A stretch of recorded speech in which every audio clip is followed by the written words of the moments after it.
Welcome friends! I'm Dr. Rajsree Nambudripad, and today's video is all about hypothyroidism and what are the best ways to treat your thyroid. Did you know that the incidence of hypothyroidism is increasing? Back in 2009, it affected about 5% of the US population, but now it affects 14% of Americans, as well as hundreds of millions worldwide. That's why thyroid medication is among the top 3 medications prescribed. Today's video is dedicated to everyone with hypothyroidism who's looking for answers to their symptoms. We're going to go over some of the controversies of treatment and some vitally important details that your doctor probably has not explained to you. Sadly, hypothyroidism is a disease where we often forget about the health of the thyroid. Most doctors just prescribe whatever dose of medicine you need to function normally without thinking about what can be done to actually help the thyroid work better on its own. Not to worry, because I'm going to cover all of these details in today's video. So here's the objectives of today's video. What are the symptoms and root causes of hypothyroidism? We're going to go over the big differences between T4 and T3, how to interpret your thyroid labs, and how to make sure they're accurate. We're going to go over all the treatment options for hypothyroidism, and why some people remain symptomatic on the leading treatment, which is levothyroxine, and why combination therapy, which is the addition of T3, can make a big difference for some people. We're going to go over how to optimize your nutritional status to support your thyroid, what's the best diet if you have hypothyroidism or Hashimoto's, and we're going to talk about the Thyroid-Gut Axis. In other words, how does hypothyroidism affect your gut, and how do changes in your gut microbiome affect your thyroid? So first, let's go over the symptoms of hypothyroidism. The thyroid gland is a butterfly-shaped gland in our neck which sits right in front of our trachea, which is our windpipe. Thyroid hormones affect virtually every organ in our body. So I like to think of the thyroid as the thermostat, which controls metabolism in every cell of our body. So when you're hypothyroid, everything slows down and becomes sluggish, from your brain to your metabolism to your gut motility. So the main symptoms of hypothyroidism are fatigue, dry skin, constipation, cold intolerance, brain fog, and mental sluggishness because thyroid hormones influence memory and intelligence. Weight gain because the thyroid controls your metabolic rate. Muscle cramps, heavy periods, irregular periods, as well as infertility. Hair loss, as well as changes in the texture of your hair. You can even lose the outer third of your eyebrows. Brittle nails that crack easily, high cholesterol, and on physical exam, we often see puffiness around the eyes and face, as well as slowed reflexes.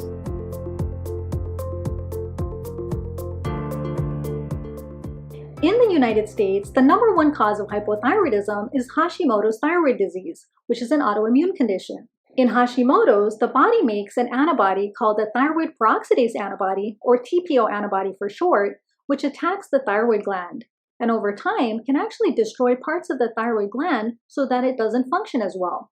I have a whole video specifically on Hashimoto's, where you can learn more about this condition and how to treat it with a holistic approach, and I'll share the link in the description below.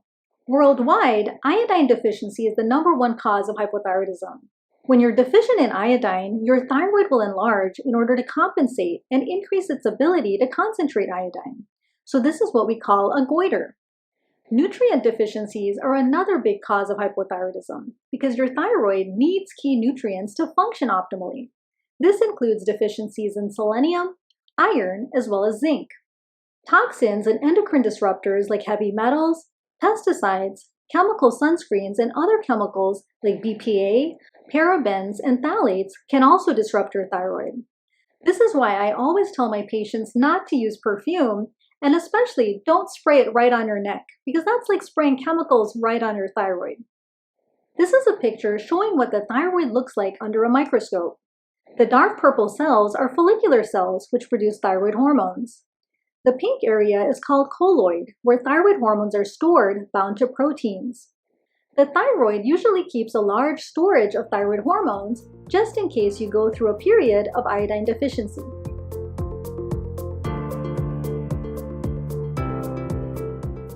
The thyroid makes 2 hormones, T4 and T3. T4 is thyroxine, and T3 is triiodothyronine. These hormones are named based on the number of iodine molecules they contain. So T4 has 4 iodine molecules, and T3 has 3 iodine molecules. Now let me show you the actual chemical structures. The thyroid follicular cells use the amino acid tyrosine and combines it with 4 iodine molecules to make T4 or 3 iodine molecules to make T3. 100% of the T4 in our body is made by the thyroid gland. In contrast, only 15% of T3 is made by the thyroid. The vast majority of T3 is made by converting T4 to T3 in our peripheral organs, like our GI tract, heart, liver, fat cells, muscles, and brain. This allows each organ to control the individual rate of T4 to T3 conversion. For example, during exercise, there's increased conversion of T4 to T3 in our muscles. T4 is converted to T3 by enzymes called Deiodinases, which work by removing one of the iodine molecules. T4 is considered to be a prohormone, which means it's a precursor hormone that has to be converted to T3, which is the real active form of thyroid hormone. It's very important to understand that T4 alone is not capable of relieving the symptoms of hypothyroidism. Rather, it's T3, which is the active form of thyroid hormone that's responsible for relieving all of these symptoms. T3 binds to the receptors in our cell's nucleus to regulate gene expression.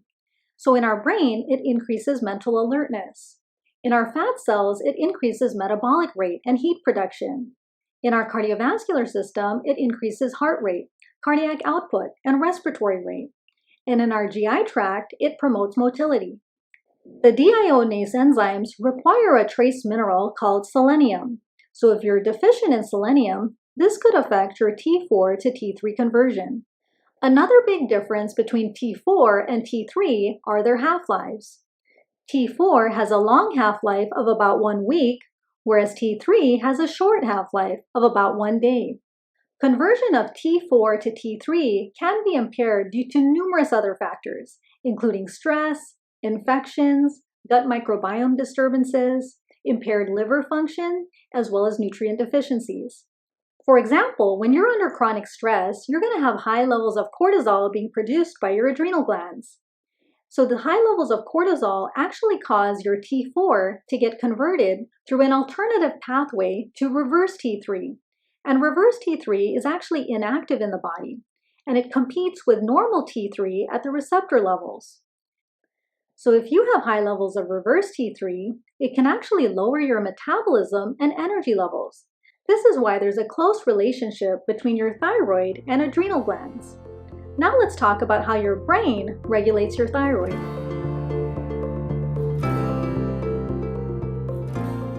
The thyroid is regulated by the brain through a negative feedback loop. So your brain senses the amount of thyroid hormones that's in your body and tells the thyroid what to do. The pituitary gland in your brain produces TSH, which is thyroid-stimulating hormone, which tells your thyroid to make T4. Your brain is really smart and can detect slight deficiencies in thyroid hormone in your body. And if your brain detects a deficiency, it increases production of TSH from the pituitary gland. So if your TSH is high, this means your brain is trying to tell your thyroid to wake up and start making more thyroid hormone. So TSH is inversely proportional to your thyroid hormone levels, and it's a very sensitive marker of your thyroid hormone function. Unfortunately, most doctors only check the TSH. However, as we went over, there's so many different factors that can influence T4 to T3 conversion. That's why I always recommend checking a full thyroid panel, which is TSH, free T4, and free T3, as well as the TPO antibody. And the TPO antibody is a marker of Hashimoto's thyroid disease. In select cases, I'll also check the reverse T3.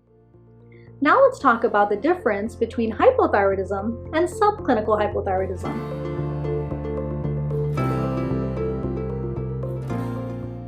Hypothyroidism means you're low thyroid. So on your labs, you'll have an elevated TSH and you'll have a low free T4 or low free T3. Subclinical hypothyroidism is like borderline hypothyroidism, where your TSH is elevated, but your free T4 and free T3 are normal. So when should a person with abnormal thyroid labs begin treatment? Well, first, we want to assess if the person is having symptoms. And next, there's always an opportunity to see if the thyroid will correct itself on its own with some key nutrients. So I developed Thyroid Support, which has all the key nutrients to help your thyroid to synthesize thyroid hormones and improve conversion of T4 to T3. So if a patient has an elevated TSH, the first thing I'll do is give them Thyroid Support and then recheck their labs after 3 months. So there was a review article published from Harvard Medical School that stated if a person is not having any symptoms, it's best not to start medication based on one abnormal thyroid labs. Rather, you want to recheck the labs after 3 months, because in 62% of cases, the TSH will normalize spontaneously. And that's what I've observed in my practice. A lot of times the TSH will normalize, and if it doesn't and the patient has symptoms, then it's a good idea to start treatment.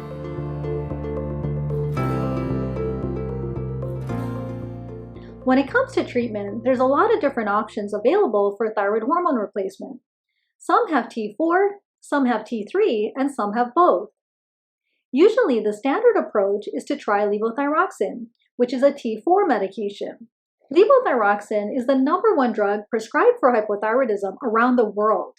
It's a synthetic drug, but it's considered the closest human identical to what the human body makes, which is thyroxine. It's also the cheapest and most cost-effective option, and here in the United States, it's covered by most insurances. The benefit of levothyroxine is that it allows your body to determine the rate of conversion of T4 to T3.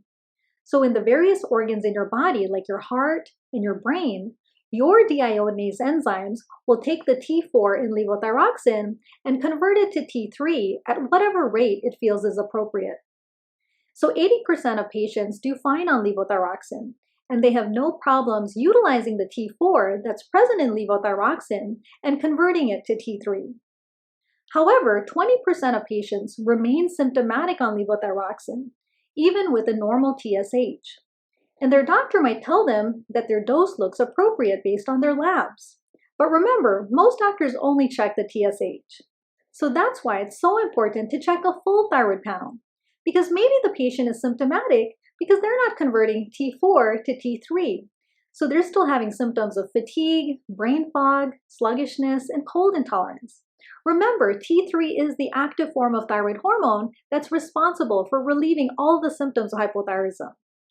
One of the causes of poor conversion of T4 to T3 is mutations in the deiodinase enzymes. Unfortunately, testing for this enzyme is not really commercially available. It's currently only done in the research setting. The same review article from Harvard stated that if a person is still symptomatic on T4, especially with a low free T3, then combination therapy may be preferred. Combination therapy means we're using T4 along with T3. So there's 3 different options when it comes to combination therapy. The first option is to add liothyronine. It's a synthetic drug, but it's the closest human identical to triiodothyronine, which is the T3 made in the human body. It's also available at most commercial pharmacies and covered by most insurance plans, so it's the cheapest and most cost-effective option. The second option is to use desiccated thyroid extract, which is made from pig thyroid gland. And the third option is to use T4 and T3 made in a compounding pharmacy, and I'm going to explain more about these options later in this video. So T3 can be a powerful tool in alleviating symptoms. T3 can help with fatigue and improve energy, cognitive health, and temperature regulation. T3 can also be a mood enhancer. In fact, in certain challenging cases of depression, they use T3 for augmentation therapy to help improve mood in addition to antidepressants. However, too much T3 can cause symptoms. An easy way to remember this is that the symptoms of too much T3 are similar to the symptoms of too much caffeine. So it can cause anxiety, palpitations, chest tightness, and tremor. More serious side effects include atrial fibrillation, which is a serious heart arrhythmia, as well as bone loss leading to osteoporosis. So when using T3 in combination therapy, we have to watch for these potential side effects. This is especially the case in older adults who can be more sensitive to getting side effects when on a T3 medication. Now let's talk more about natural desiccated thyroid extract, which comes from pig thyroid gland. What's interesting is that animal thyroid glands was the original treatment for hypothyroidism. So they would take the thyroid gland from animals like cows, sheep, and pigs and use that to treat patients who were hypothyroid. So this was developed in 1890 and used into the 1900s. The most commonly prescribed natural desiccated thyroid extract is called Armour Thyroid, which is made from pig thyroid gland. Most doctors and endocrinologists are not always open to prescribing these medications for a couple reasons. First, because it's sourced from a pig, there have been concerns on consistency. In fact, these brands have had recalls in the past, and several brands were actually taken off the market. Desiccated thyroid medications like Armour Thyroid are also not FDA approved. Also, although it's natural and the hormones are considered bioidentical, they're not human identical because the ratio of T4 to T3 in pig thyroid is 4:1, whereas in humans the ratio is 14:1. In other words, desiccated thyroid has a lot more T3. But again, for some patients, this may actually be a good thing if they're having conversion issues. The other issue is that desiccated thyroid is more costly and may not always be covered by insurance. Also, for personal reasons, some people may prefer not to use an animal product. So usually, it's not the first-line treatment, but in patients that don't feel well on levothyroxine who switch to desiccated thyroid, they often feel a lot better and notice improvement in their symptoms. And they usually don't ever want to go back to levothyroxine. And in my practice, I have a lot of patients who feel great on desiccated thyroid. The next option is to get a compounded T4, T3 medication made in a compounding pharmacy, where your doctor can specify the exact amount of levothyroxine and liothyronine to be put into a single capsule. It can also be made in immediate release or sustained release capsules. Sustained release capsules are designed so that the medication gets absorbed more slowly into your bloodstream. So sustained release may be a good option for those who are more sensitive to the potent effects of T3. However, the negative is that if you have gut issues, you may have trouble absorbing a sustained release capsule. The great part of compounded T4, T3 is that the exact dosing and the ratio of T4 to T3 can be personalized by your doctor based on your symptoms and lab values. It can also be made without fillers or dyes. The downside is the cost. Since it's not covered by insurance, you do have to pay completely out of pocket. So what does the research say about all these different medications? Which one is the best? There was a prospective randomized double-blind study on patients with hypothyroidism that were randomized to 3 treatment arms. The first group got levothyroxine alone, the second group got levothyroxine plus liothyronine, and the third group got desiccated thyroid for 22 weeks. The outcome was judged based on responses on a thyroid symptom questionnaire. What they found was that the overall outcome was similar among all 3 groups. However, those patients who were previously most symptomatic on levothyroxine, they preferred and responded positively to combination therapy, which was either levothyroxine plus liothyronine or desiccated thyroid. And they actually scored better on their thyroid symptom questionnaire, their general quality of life questionnaire, as well as their depression and memory assessment. Now let's review what the American Thyroid Association has to say based on their 2014 guidelines. Combination therapy should not be used as a routine approach to patients with hypothyroidism. It should be attempted on a trial basis for those 10 to 20% of patients with hypothyroidism who do not benefit fully from T4.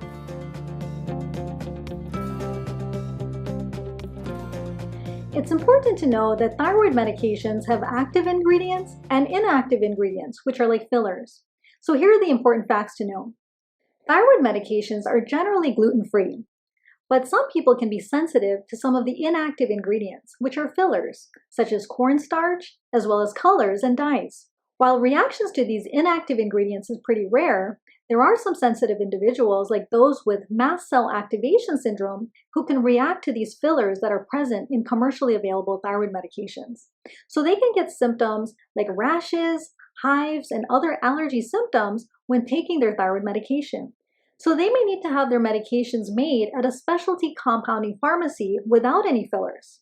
Now, when it comes to levothyroxine, they're made with different colors to help distinguish the different doses. Here's a chart showing all the different colors present in the different doses of levothyroxine. If you're sensitive to colors and dyes, there is a hack that might be helpful. As you can see in this chart, it turns out that levothyroxine 50 micrograms is the only white tablet that's made without colors or dyes. So you could ask your doctor to prescribe your dose using the 50 microgram tablets. For example, if you're on 100 micrograms, you could take 2 of the 50 microgram tablets. Or if you're on 75 micrograms, you can take 1.5 of the 50 microgram tablets. That way you're avoiding all the colors and dyes.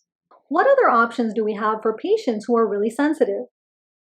There is a brand named Tirosint that's considered to be the hypoallergenic version of T4. Tirosint has only levothyroxine, glycerol, and water, but it is in a gelatin capsule, so it's not vegetarian.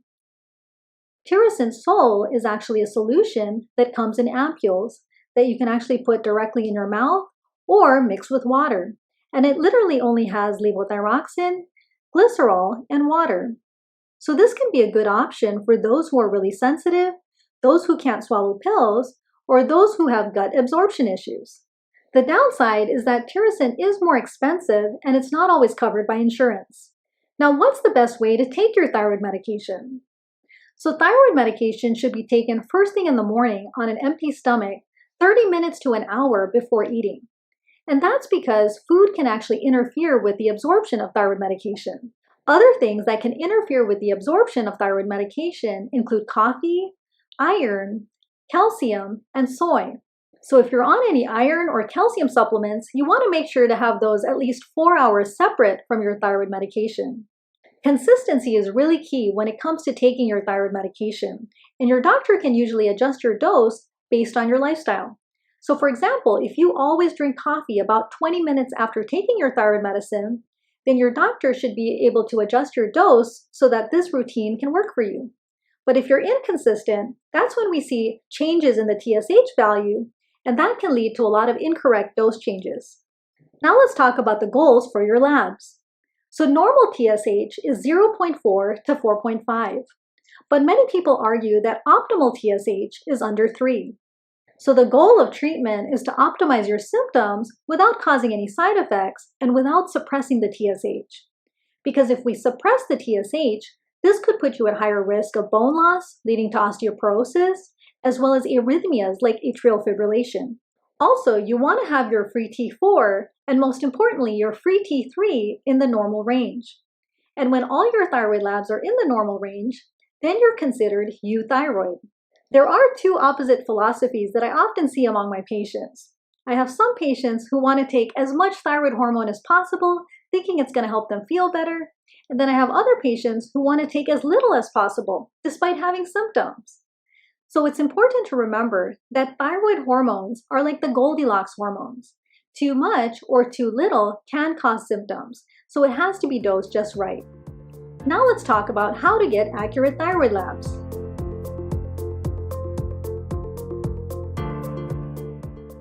If you're on a biotin supplement, which is often in hair, skin, and nail supplements, you need to hold the biotin for 3 days before the labs. And that's because biotin interferes with the thyroid hormone assay. Also, if you're sick or under tremendous stress, this can throw off your thyroid labs. So you may want to wait until you're feeling better to have your labs drawn. Now, should you take your thyroid medications the morning of the labs? Well, that depends what type of medication you're on. If you're only on a T4 medication, like levothyroxine, then it's fine to take it the morning of the labs. And that's because T4 has a long half-life. It's a different story if you're on a medication that has T3, because T3 has a short half-life. So if you're on liothyronine, desiccated thyroid like Armour thyroid, or compounded T4-T3 medication, there are 2 ways to do the labs. The first is to skip it the morning of the labs, because if you take it and go straight to the lab, your free T3 often looks high. The other option is to have your labs drawn 3 hours after taking the medication. and this should give you your peak T3 level. Because T4 has a long half-life, we have to wait 4 to 6 weeks before rechecking your labs after a dose change. So typically I'll see patients every 3 months if there's a dose change, or every 6 months if the dose is stable.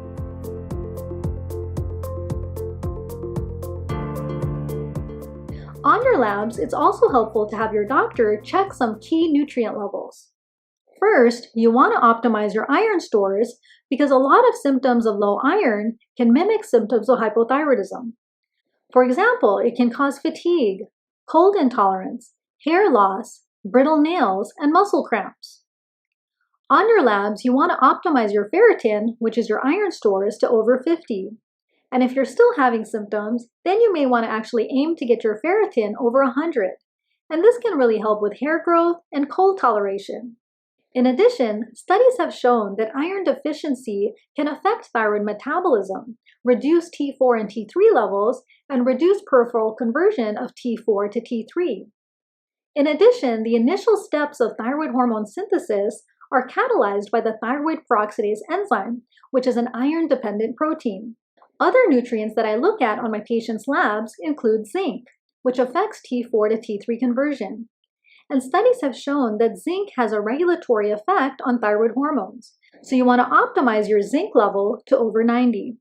You also want to optimize your vitamin D to 60 to 80 on your blood work. Because if you have low vitamin D, this could cause symptoms like fatigue and low mood, which are similar to the symptoms of hypothyroidism.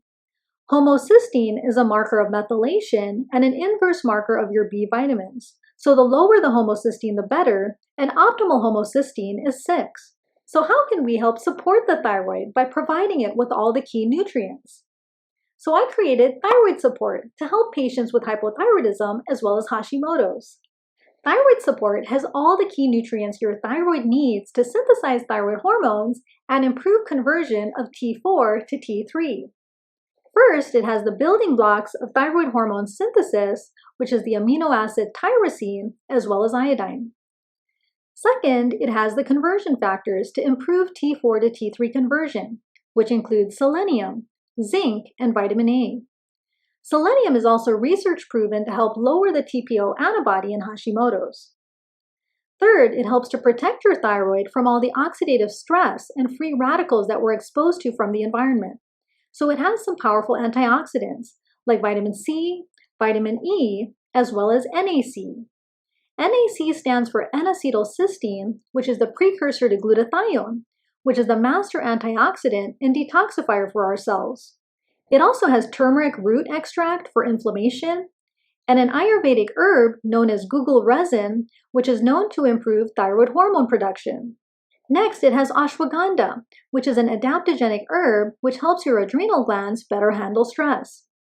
And finally, the zinc and vitamin A also help to improve cell sensitivity to thyroid hormones in cells throughout the body. So the full dose is 4 capsules that can be taken all at once after a meal, or you can split up the dose and take 2 capsules twice a day after food.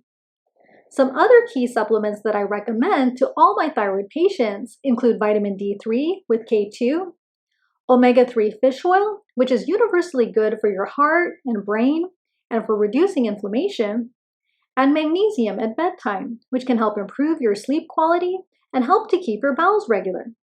Magnesium also helps with anxiety and promotes detox pathways in the liver. Finally, if you're low in iron, you can supplement with iron and take it with vitamin C, which is present in our thyroid support, because vitamin C is a cofactor that helps to increase iron absorption. But remember, iron should be taken at least 4 hours separate from your thyroid medication. Now let's talk about what's the best diet to help support your thyroid.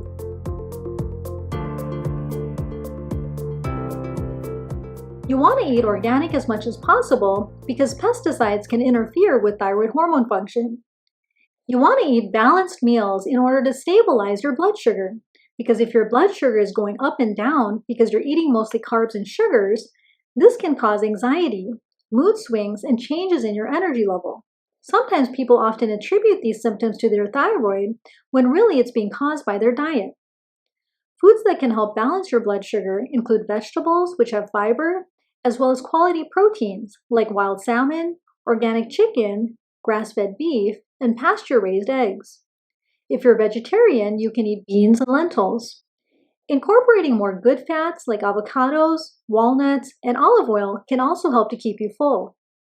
You want to eat more colorful vegetables and fruits to get more antioxidants, and avoid processed foods and eat more whole foods as much as possible.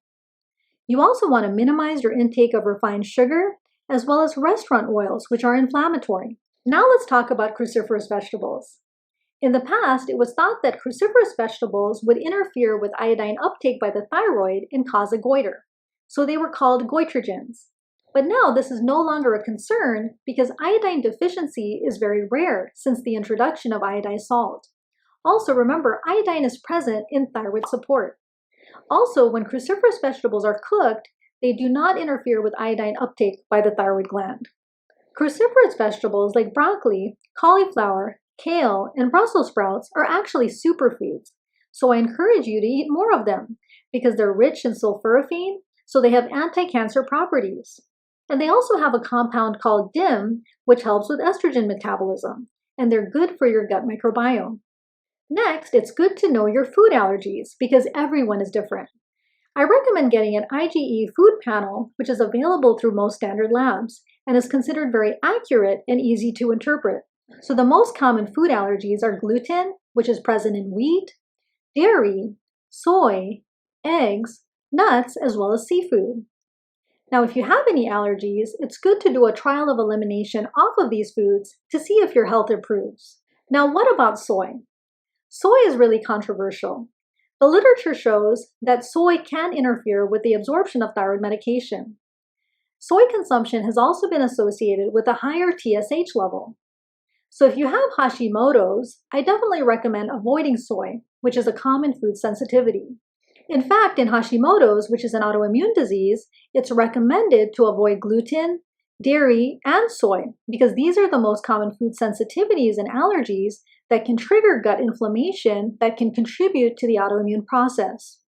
A recent meta-analysis published in the Frontiers of Endocrinology showed that people with Hashimoto's who went gluten-free for 6 months had a reduction in their TPO antibody levels and a reduction in their TSH levels.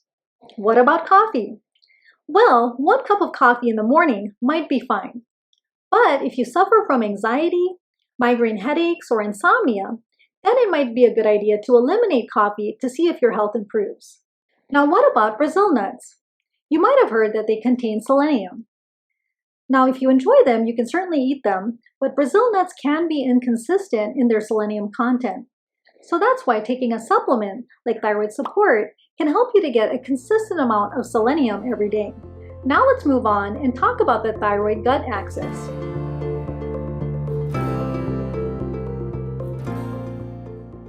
The thyroid and gut are connected in a bidirectional relationship. This means the thyroid affects your gut and your gut affects your thyroid. A lot of people with hypothyroidism suffer from slow motility in their gut as well as constipation. And that's why people with hypothyroidism are more likely to get SIBO, which is small intestine bacterial overgrowth. This is where bacteria in your colon or large intestine back up into your small intestine, and they can cause gas and bloating every time you eat, which can be really uncomfortable and can cause symptoms of IBS. The good news is SIBO is a very treatable condition with herbal antimicrobials. And I have a whole video covering my herbal protocol for SIBO, and I'll share a link in the description below. Inflammation and leaky gut can also be a trigger for Hashimoto's, which is an autoimmune disease.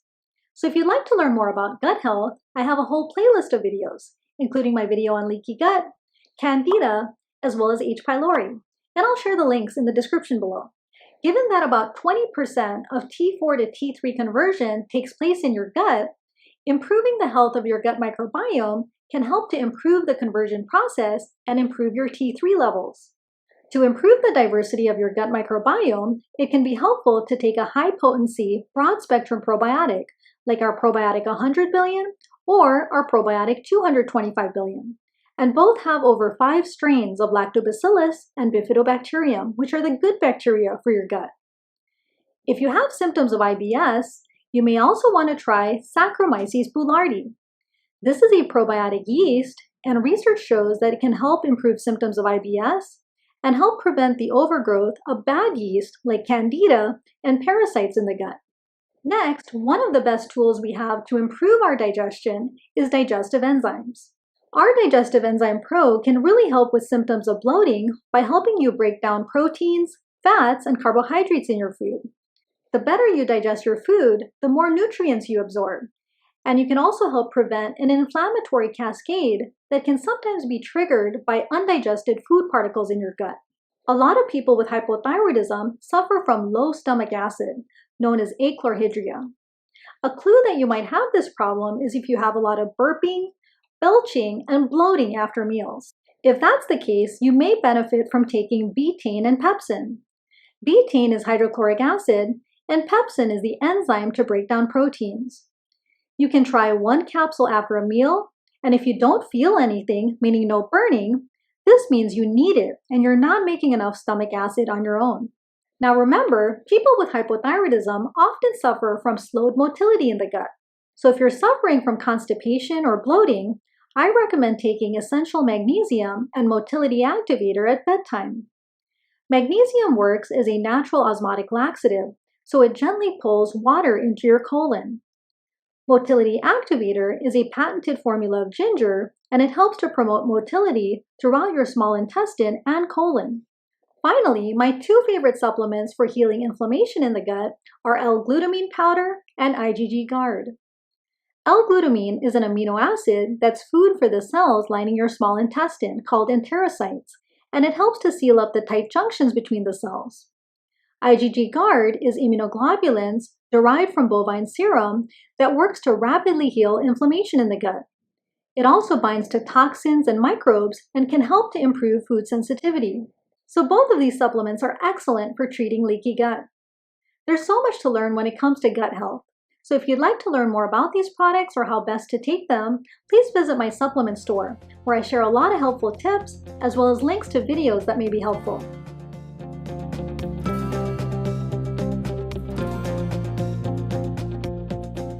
Let's review the key points from today's video. Your thyroid needs key nutrients like the amino acid tyrosine and iodine to make thyroid hormones. One of the key cofactors for converting T4 to T3 is selenium. T4 is a prohormone that has to be converted to T3, which is the active form of thyroid hormone. Up to 80% of patients do fine on just levothyroxine, which is just T4. But 20% of patients remain symptomatic on levothyroxine, and this is thought to be due to poor conversion of T4 to T3. It's important to check a full thyroid panel as well as your nutrient levels on your blood work. Combination therapy can make a big difference for those patients who are still symptomatic on levothyroxine. When it comes to your diet, you want to eat a clean, organic, whole foods diet and minimize your intake of refined sugar, processed foods, as well as restaurant oils. Those with Hashimoto's should also avoid gluten, dairy, as well as soy to help reduce the autoimmune process. Thyroid Support has all the key nutrients to help your thyroid to better synthesize thyroid hormones and to improve T4 to T3 conversion. We also talked about the Thyroid-Gut Axis and why improving the health of your gut microbiome is so important because it can help improve T4 to T3 conversion, improve absorption of nutrients from your food, and help to lower inflammation and the autoimmune process in Hashimoto's. Thanks so much for watching, everyone. If you enjoyed the video, please give it a thumbs up and subscribe to my channel. Be sure to post all your questions and comments below. I really look forward to hearing from you. Thank you again and have a wonderful day.